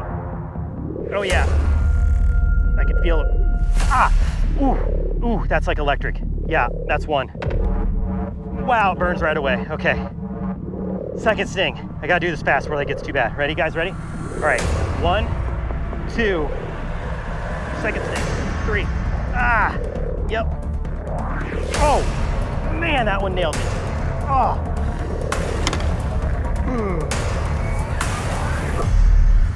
Okay, yep. So, instant, almost tingly, electrical feeling sting. A lot different than a bee sting or a wasp. Oh man, those are really getting in there. I can feel it now. Now, likely there are still hundreds of nematocysts that are, oh yeah, they are erupting as I'm talking to you right now. I can feel them individually firing, like pow, pow, pow, like a series of bullets going into my skin. Woo, yeah. Yeah, you can see it getting red on both sites now. Sting site 1 up here at the top, sting site 2 down here at the bottom. I can actually see remnants from the tentacles, and those likely have many nematocysts in them. And it is getting worse and worse with every second. Oh man, this is bad. You do not want to get stung by a Portuguese Man O War. If I were a fish right now, I'd be in big trouble. In fact, I would likely already be in complete paralysis, and this man o' war would be reeling me in for dinner. Okay, let the healing begin, as they say. All right, there's 2 steps to this. 1, spray on the agent. 2, use a plastic card because you want to scrape off as many of those nematocysts that have yet to explode as you can. First sight, vinegar. Here we go. Okay. Ooh, yeah, smells like vinegar. Now the one I'm dreading. Gross. This is so disgusting. This is so nasty. All right, you guys are a little downwind, so you might want to prepare to duck and cover. All right, here we go. Oh, man. I don't want to splash my face. Oh, it stinks.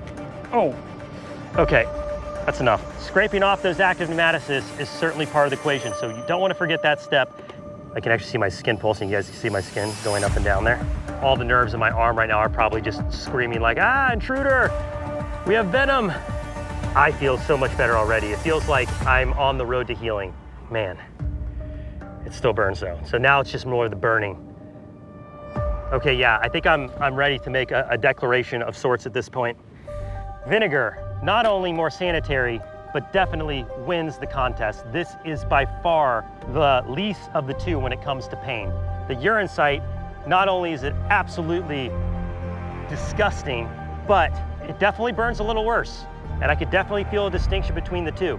So I'm gonna go ahead and call it. Vinegar is the definitive antidote that you want to use if you want to neutralize stinging cells on your skin. Urine, not your best friend when it comes to a jellyfish sting or a man o' war sting for that matter. And there is one last step that will truly alleviate the pain symptoms that I'm feeling in my arm. Good old-fashioned hot water.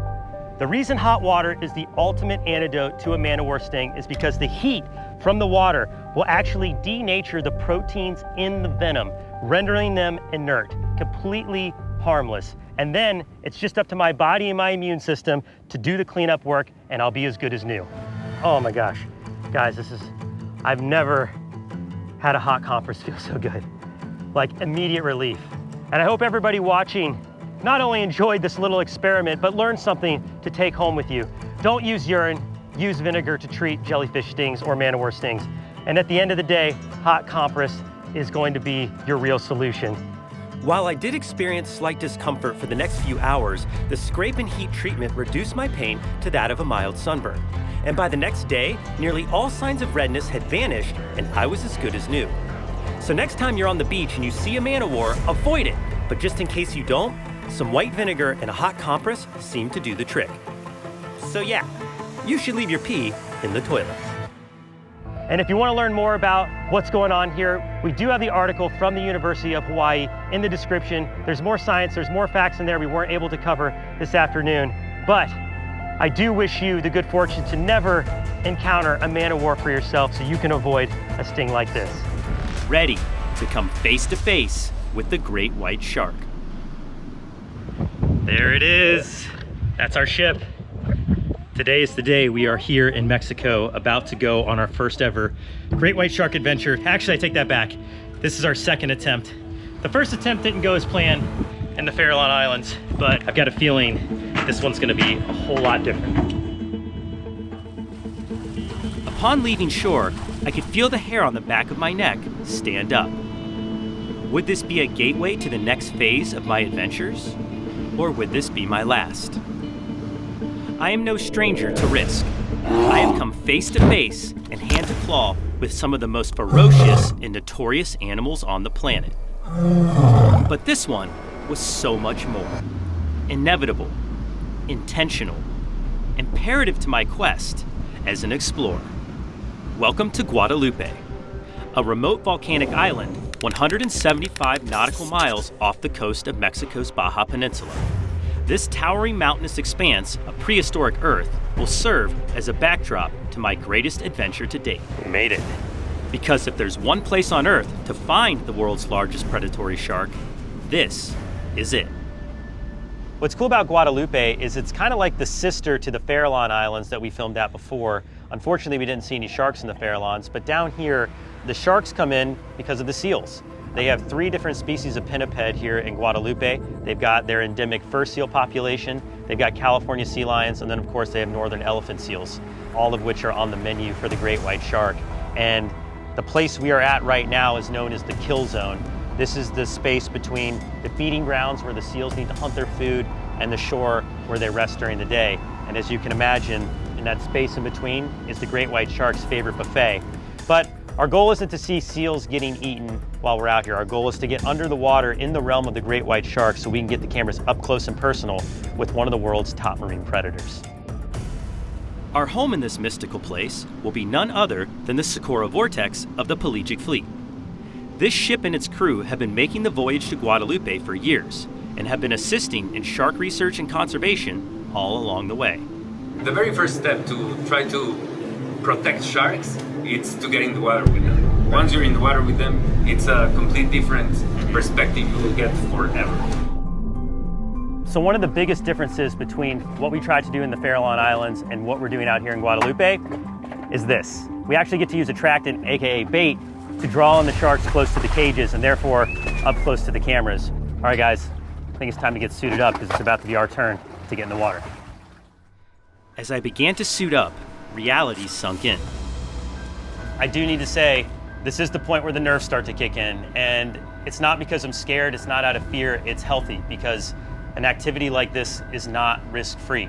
Even though we're with one of the best crews in the world when it comes to diving in cages with great white sharks, we still have to have our wits about us. Anything can happen. We're talking a ton-plus animal that can be ferocious in a moment's notice, and they can literally rip these cages apart. In fact, one of my friends caught footage of a shark entering a shark cage, and they had to pop the top where the divers are supposed to come out to release the shark, not the diver. So we definitely have to keep our eyes peeled, be aware at all times, watch each other's backs when we're in the cages, because literally anything can happen.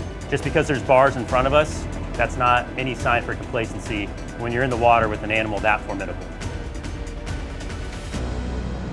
The few steps between the deck and the shark cage created a bridge to the world of the great white. My heart began to race, but this time, the nerves I felt were more distinct. This was an adrenaline rush from the excitement of a life's dream nearing closer with each and every step. My moment had finally arrived. Here we go.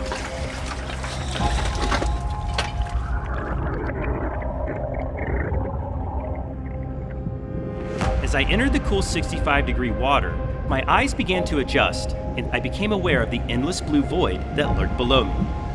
The sunlight danced through the 12,000 feet of water surrounding the landscape of the island, and there was no bottom in sight, meaning the sharks could be anywhere and come from any direction. Looking around, scanning for our first shark, I was in awe of the clarity of the water and the abundance of fish in the area. Our main challenge at this point was getting properly positioned. The strong currents threw us around the cages like ragdolls. So to keep the camera steady and our bodies from bouncing off the walls, we fixed our feet to the railing and held tightly with our free hands. Watching from below the surface, I could see the occasional splash from above as the crew tossed bait lines into the water. Knowing full well that each attempt could be the line to draw the apex predators from below. We waited, patiently scanning the blue abyss for any shadows or signs of movement. Minutes seemed like hours, but then, without much warning, it happened. From the distance, a dark shape began to appear. It crept toward us slowly, and then suddenly, it was right in front of us. Wow, I couldn't believe my eyes. What I've been witnessing for years on Shark Week was right in front of my lens. Finally, I was in the presence of a great white shark. It thrashed toward the bait and missed, but after a quick lap around our cage, it disappeared again. As fast as the giant flashed into view, it was gone. But this was proof of victory. We were going to be seeing sharks today, and hopefully, lots of them. On average, great white sharks will have up to 300 teeth in their mouths at any given time. And these teeth are arranged in up to 7 rows, with the first 2 known as their working teeth. As you can see by our footage, their attacks are calculated and precise. The torpedo shape of their body allows the great white to accelerate up to speeds of, get this, 35 miles an hour and strike with a force of 29 Gs. So forget about the bite for a second. The impact alone is enough to kill prey all by itself. As I calmly observe the frenzy of sharks surrounding the cage, I am reminded that I am in their world. Not only am I observing them, they are observing me. Witnessing a strange visitor in a metal cage, they would come closer and closer with each pass for a better look. And locking eyes with a great white shark is something that I'll never forget as long as I live. As my time in the cage came to a close, I couldn't help but keep my camera rolling. We had seen many impressive sharks today, but I just had this feeling that something big was about to happen. When suddenly, a giant silhouette charged from straight beneath, and with its sights locked on the prize, it lunged at full kill speed. And pow! I could not believe it. It's rare to see from the surface, let alone from underwater, but what we had just witnessed was a full breach. Behold, the full fury of the great white shark. Now feeling extremely happy with our footage, and after hours underwater, it was finally time to return to the safety of the boat.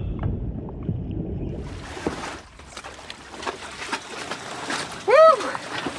Oh my goodness, what an epic great white shark adventure that was. For our very first one, I don't think we could have asked for any more. The surface cages did not disappoint. We had all kinds of action. We had encounters right at the cage. We had bites at the bait. We had surface breaches. Huge thanks to the Socorro Vortex crew for helping us out and keeping us safe on today's adventure. Don't forget to subscribe and hit that notification bell so you don't miss a second of the action ahead. I'm Mark Vins. Be brave. Stay wild. We'll see you on the next dive. It's no surprise that these sharks are referred to as great. They are truly a perfected product of evolution and largely differ from any of the previous sharks we've encountered on Blue Wilderness. Great whites are intelligent creatures, highly inquisitive by nature, and as we clearly witnessed today, master hunters of the deep.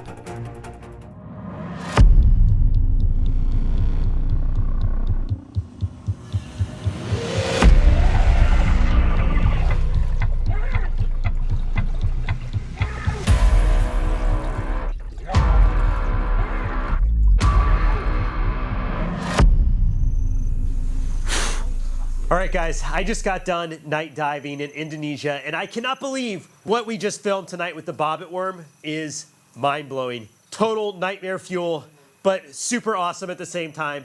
Check this out. You won't be sorry. We're starting our dive at dusk, and we'll be focused on the seabed in front of us. This is typically when the most interesting creatures are active. And right away, there's a lionfish. These fish are down here hunting right now, and those spines on its back are covered in a potent neurotoxin that can cause excruciating pain and even paralysis in anything it touches. These waters are absolutely filled with them, as well as their cousin, the scorpionfish. So anytime I make contact with the ocean floor, I'll be checking to make sure that I don't land on anything I'm not supposed to. Now, I've seen a lot of bizarre and nightmarish looking creatures before. I've been bitten by bloodworms, burned by a fireworm, and even stung by the infamous Man O War. But nothing makes my skin crawl quite like the bobbit worm. These elusive predators have built up a serious reputation over the years and even inspired monsters in movies like the ones in Dune and Tremors, both featuring killer sandworms that live underground that burst through the desert sand with their powerful jaws to attack and kill their prey. Those worms are science fiction. The bobbit worm you are about to see feed in the night is very real. Now, at this point in the dive, I had no idea I was going to find any bobbit worms, but these are the events as they unfolded, leading to that very moment.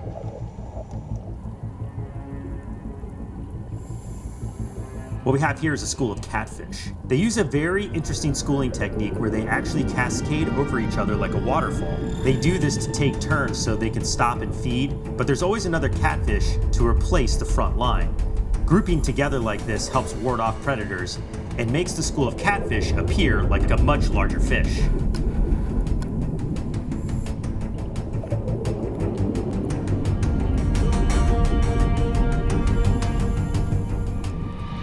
All right, time to move on.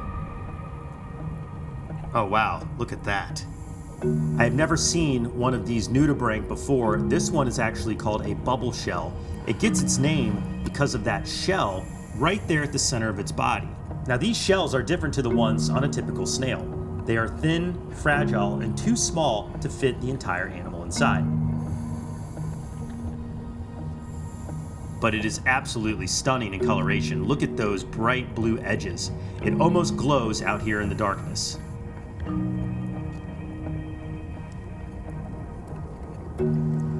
Very cool.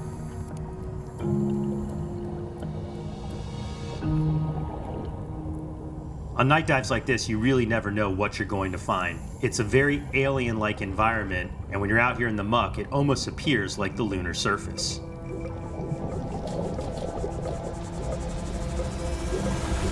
And here is another really bizarre and unique creature. This is a cuttlefish. Related to the octopus, these sea creatures are super intelligent. In fact, some scientists believe they're more intelligent than their 8-armed cousins.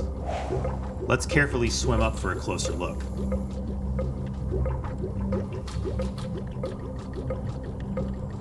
What's really unique about these creatures at first sight is how they change their coloration almost instantaneously.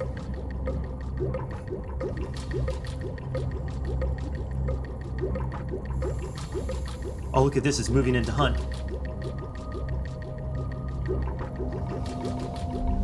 Oh, it almost got that fish. That fish was so lucky. Oh. The cuttlefish is turning right toward me. Look at that coloration change. Now, some scientists believe not only did they change their coloration as a camouflage technique, but they can actually communicate through the change in color and pattern in their skin. I wonder if it's trying to tell me something. Clearly it knows that I'm no longer a threat. It's hanging out. Let me just put my hand out right.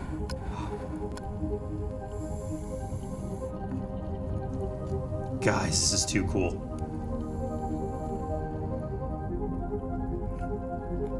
This cuttlefish is so comfortable with us that it's letting me almost use my hand as a perch. Now make no mistake, these cuttlefish are super fast and it could swim away in a split second if it wanted to. And it's likely just as curious about me as I am about it.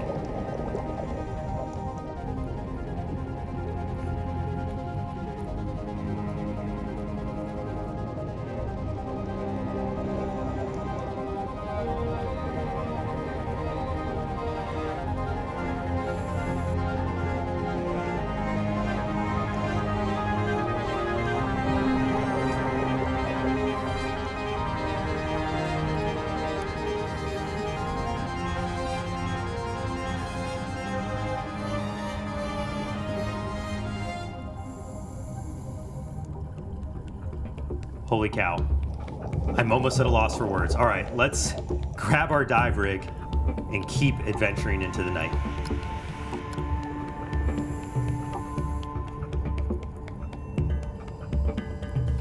Wow. That's a pair of moray eels. This is one of the animals that divers need to be especially careful around because they are super territorial and they also have razor sharp teeth. If you stick your hand in the wrong place down here, you can take a pretty aggressive chomp from one of these large eels.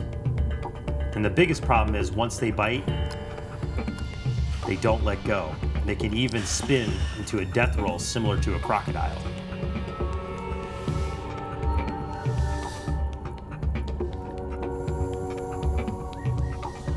We're gonna leave those two alone and keep moving forward.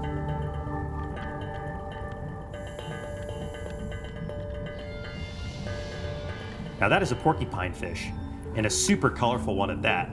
A lot of the porcupine fish that I'm used to seeing are more brown and gray in coloration. This one is more of a reddish maroon.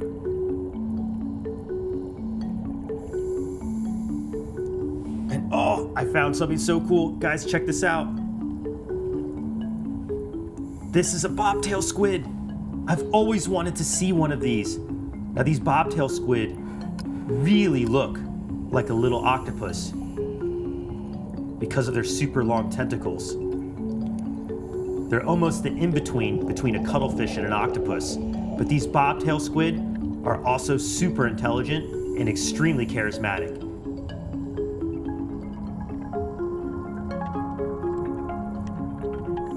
It's trying to bury itself beneath the sand to hide away from our cameras. I see you.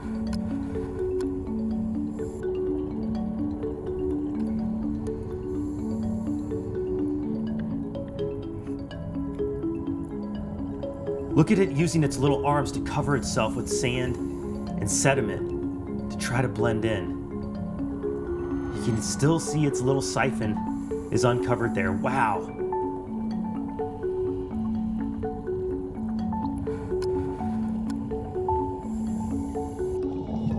Whoa. Look out for those. Those are scorpion fish, and they are venomous.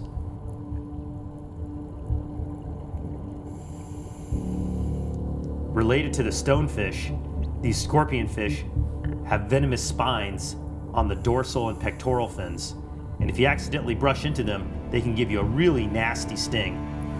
I know all too well just how it feels, because I once took a sting from the scorpion fish And I've tested myself. the sting of a Man O War. Ah, man, that one nailed me.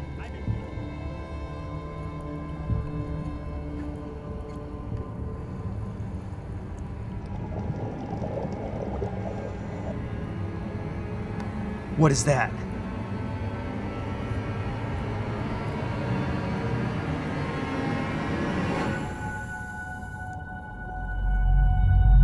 That's a bobbit worm. Oh my gosh. We gotta get in for a closer look.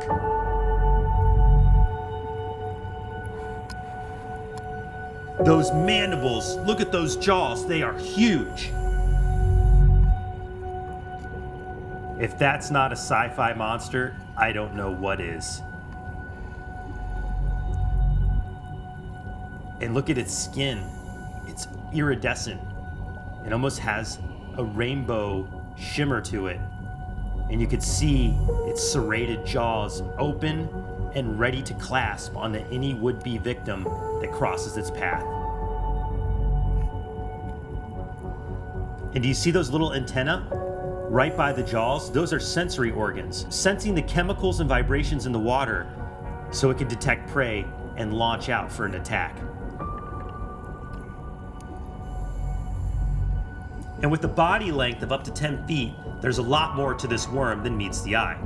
And using all that friction that it has from that long burrow, it possesses incredible strength and can take down large fish as prey in a split second. Let's see if we can get the bobbit worm to snap its jaws for the cameras.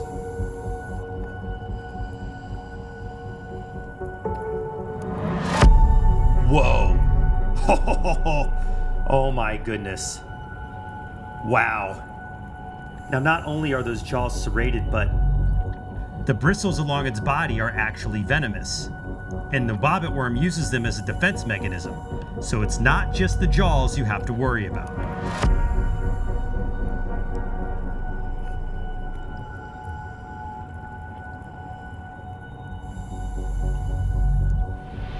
Oh no! The little porcupine fish followed us over. It must be attracted to the dive lights.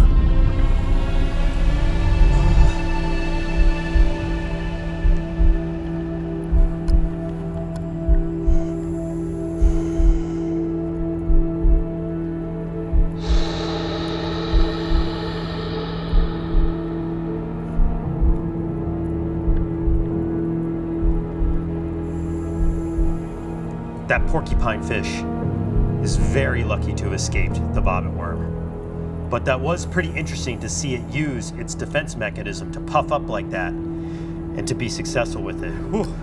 That got my heart racing.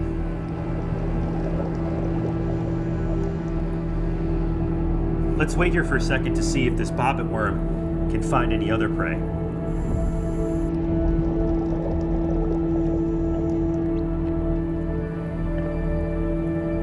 Look who showed up. The scorpion fish is coming to take a look. I wonder if the scorpion fish thinks this bobbit worm could be food. It certainly is creeping in really slow.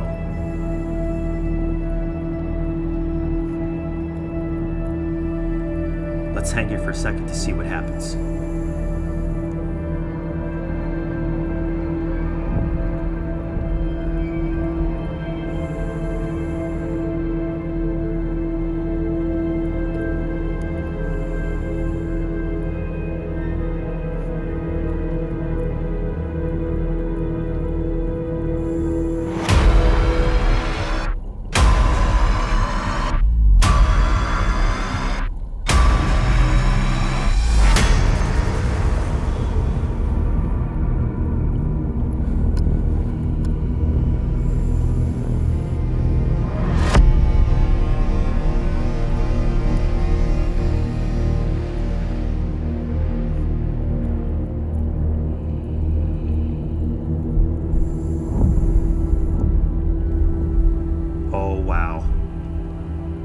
I cannot believe what we just saw.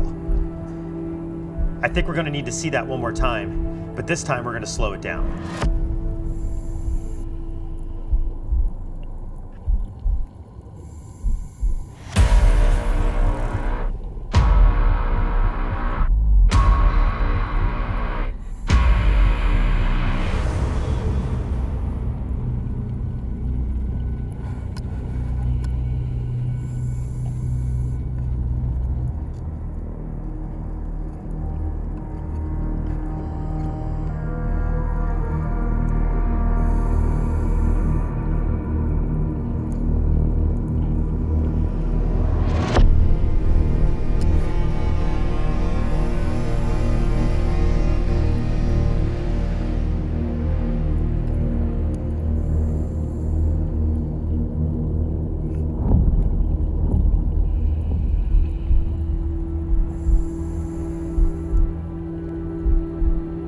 You can really see how the bobbit worm inspired the movies Dune and Tremors.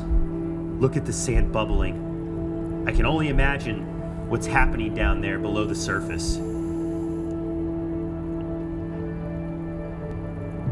That might be the most disturbing thing I have ever seen on any dive I've ever been on. Wow.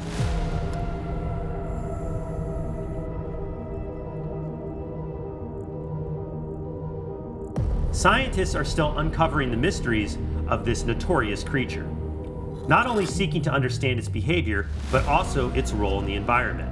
But one thing is for certain, these creatures are absolutely terrifying. Right now, we are searching these tide pools off the coast of Eastern Australia for the most toxic fish on the planet. The stonefish is notorious for having the most painful sting in all of nature. And today, I'm going to get stung by a stonefish. But first, we've got to find one. Let's get looking. It's going to be very hard to find the stonefish because in addition to their legendary sting, they are masters of hiding. The key to this is going to be to move slow, methodically, and to not step on the stonefish. You could be looking right at a stonefish and not even realize it. And that's why so many people step on them by accident. But stonefish aren't all we have to look out for. This isn't the only animal that could do you harm here in the tide pools off of Australia. We also have cone snails and the blue ring octopus, one of the most lethal creatures in the world. And not only is it risky just being out here, but we also have to beat the clock. The tide is coming in fast, and this whole area is about to be completely underwater. So if we want to catch a stonefish, we need to do that before it happens. Everything looks exactly the same. This is going to be tough.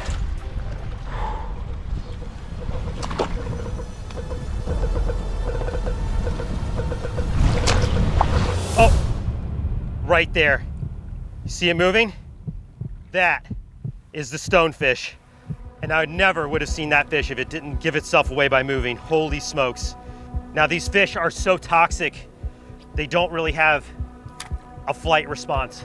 I'm gonna attempt to catch the most toxic fish in the world with my bare hands.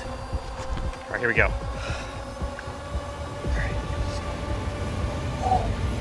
Wow, there it is. That is the stonefish. Look at that tide pool monster. I can't believe we found one. I mean, it looks like a living rock. I never would have spotted this fish if it didn't move. The fact that it swam a little bit there is the only reason I was able to catch this fish. And you can see how docile this fish is. It knows just how toxic it can be. Wow. But the table is set for what will be likely the worst sting I ever take. Placing the stonefish in the tank hit my nerves hard. I'm about to get stung by a stonefish. Stonefish stings are said to be one of the most painful experiences a human can endure. And I've already experienced my fair share of fish stings. One from the most common fish sting, which is the lionfish.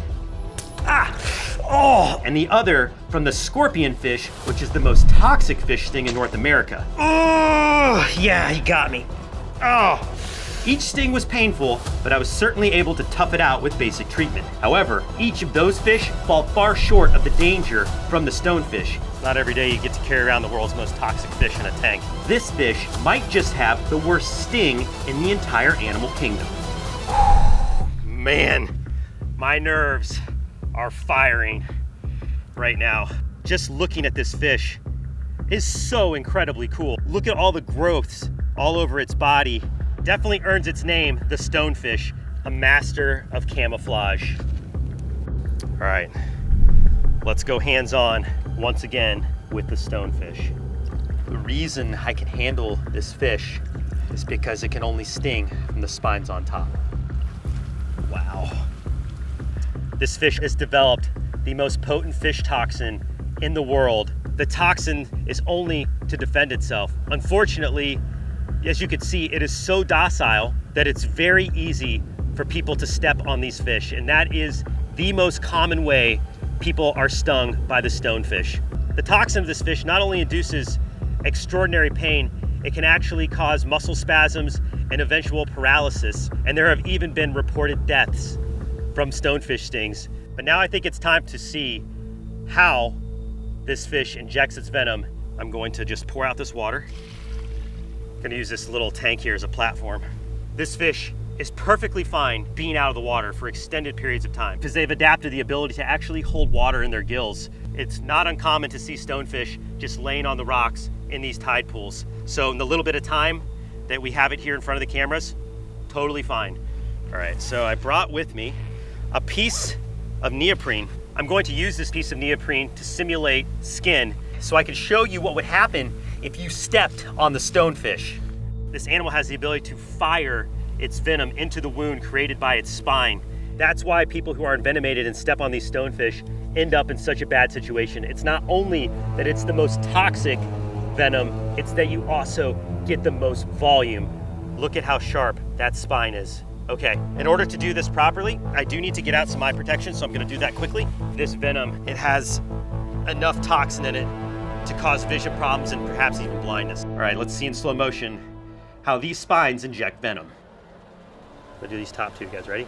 Here they go. 1, 2, 3.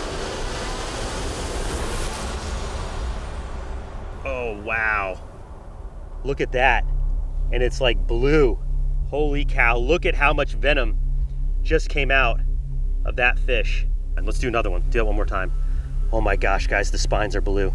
And once those spines are out, they stay out. They're ready to defend. All right, let me try these spines on the back here. 1, 2, 3.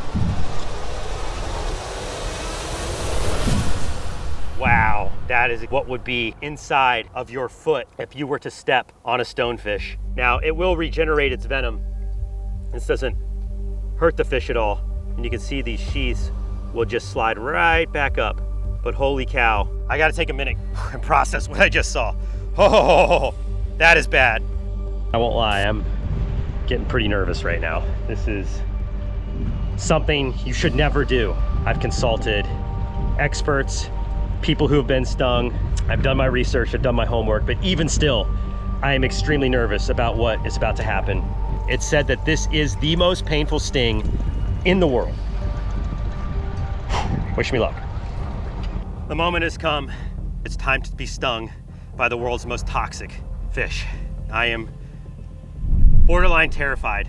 I've thought long and hard about whether or not to even go through with this, but I'm doing this today because through my research on the stonefish, I have found a lot of misinformation out there. There is a lot of stories that pretty much describe certain death if you're stung by a stonefish, and that's just simply not the case. While this toxin in the base of its spines is extremely potent, it is thermolyable. So if treated properly and if needed with medical attention, you will survive the sting of a stonefish. Most of the victims that end up dying from stonefish stings, but has more to do with the pain and shock that leads to cardiac arrest. This venom is meant to cause you pain, but I have brought the antidote with me today. A thermos filled with hot water that's around 114 degrees Fahrenheit, a compress to hold over the wound, and then of course, if I do go into any state of anaphylactic shock, I always carry with me an EpiPen. We are about 3 minutes drive from an emergency room, so even if the worst case scenario does unfold today, I should have plenty of time to be able to get to emergency medical attention. All right, my plan today is to take a microdose of stonefish venom. The venom from that neoprene trial is already coating the spikes, so they are locked and loaded, ready to go. When it's all said and done, this should be just extraordinarily painful for me and hopefully very educational for you. This is going to likely be the worst sting that I ever take. I'm Mark Vins, and I'm about to enter the sting zone with the stonefish, the most toxic fish in the world. All right, I'm gonna go with this front spine here. Ready? This spine. On 3. 1, 2, 3. Ah! Yep. I already feel a burn. I can feel it spreading up my finger right now. And it does not feel good. Wow, the tide is coming in. All right, here, let's, hang on. Let's move out of here, the tide's rolling in. You okay, Mark? Yeah, hang on, I'm gonna come over here. Andrew, put the fish back in the tank, man. Oh, right there is where the spine went in. God, immediate fire spreading up my fingers. I can already feel it in these 3. Can you help, Mark? Are you okay? No, I'm okay right now. It's like a different magnitude of pain. It is like throbby, achy. Hang on, I gotta walk it off. Yeah. I'm gonna try to tough it out for a little bit. I wanna see how far the venom spreads before I start applying the first aid. This is borderline unbearable. Oh my gosh. Let me know when you need the water, Mark. I'm just like, it's making me nervous. Oh my gosh. Yeah, it definitely drew a little bit of blood. Oh, and it is hot. It's like closing my hand is becoming hard. Yeah, it's spreading. It's like all up the back of my hand now.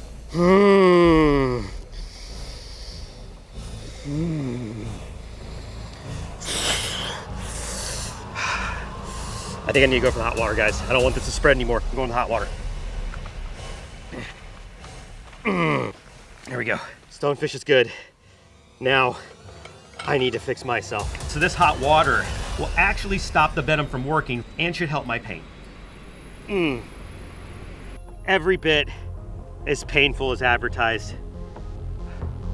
I never want to do that again, and I need to get more hot water on this sting. And hopefully the pain subsides, but it's still increasing for me. Tingling pain continued to build and spread up through my shoulder all the way to my neck. Even a month after the sting, I still have numbness and tingles in my fingers. The immediate pain wasn't enough to send me to the hospital, But as we release the stonefish, I could imagine what would happen if a full load of its venom were to go in my foot. That instance would send you directly to the hospital. And if you're ever stung, please, you should seek medical attention as soon as possible. Needless to say, the stonefish certainly lives up to the legend of being the most painful fish on the planet. If you enjoyed that episode, make sure to search for the Brave Wilderness channel on YouTube so you can join me and the crew on our upcoming adventures.